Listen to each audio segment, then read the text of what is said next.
Culture Bus vous emmène aujourd'hui le long du tracé du bus 132, départ de Paris pour un voyage jusqu'à Vitry-sur-Seine dans le Val-de-Marne. Suivez-nous! C'est à la naissance de la ligne, à l'arrêt Bibliothèque François Mitterrand, qu'au milieu des immeubles et des bureaux du 13e arrondissement se dresse un profil étrange, les frigos. Cette ancienne gare frigorifique, bâtie en 1921, reçoit pendant près de 40 ans des trains venus acheminer les halles de Paris en produits frais.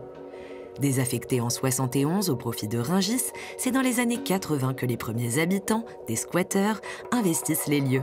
Scène majeure de la culture alternative, elle voit passer de nombreux artistes.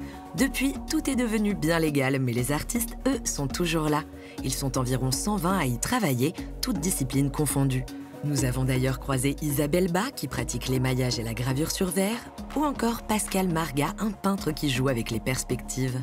On trouve aussi des architectes, des céramistes, des comédiens, et si leurs espaces de travail sont fermés au public, ils sont nombreux à organiser des ateliers sur rendez-vous pour nous permettre de découvrir l'art et l'ambiance de ce lieu mythique. Si cette première adresse vous a donné envie de mettre la main à la pâte et de laisser parler votre imagination, la suivante ne va pas vous décevoir. Direction la ville de Vitry-sur-Seine, arrêt Exploradome. Derrière ce drôle de nom se cache un musée associatif des sciences et du numérique. Et comme ils disent ici, il est interdit de ne pas toucher. Ludique et interactif, c'est à travers 5 thématiques qu'on nous propose de découvrir ces disciplines. L'énergie, les structures et formes, les illusions, le mouvement et le climat. Au fil d'une déambulation laissée volontairement libre, le lieu propose de nombreuses expériences. Regardez par exemple comment se forme une tornade. Rassurez-vous, celle-ci ne risque pas de tout emporter sur son passage, mais vous pourrez bien observer son mouvement entre les poteaux. L'espace est conçu pour être accessible aux plus jeunes et stimuler leur sens de l'observation et de la réflexion.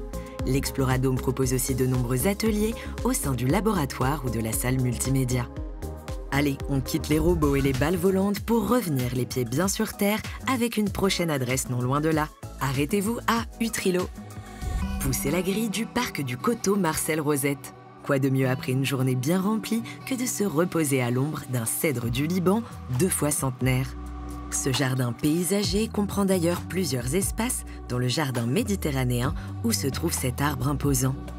Pensé pour accueillir la biodiversité, on y trouve de nombreuses espèces mellifères, c'est-à-dire des plantes produisant de bonnes quantités de nectar et de pollen que les abeilles pourront transformer en miel délicieux. Et d'ailleurs, on a aussi pensé au logement de ces petites bêtes avec l'installation de plusieurs ruches.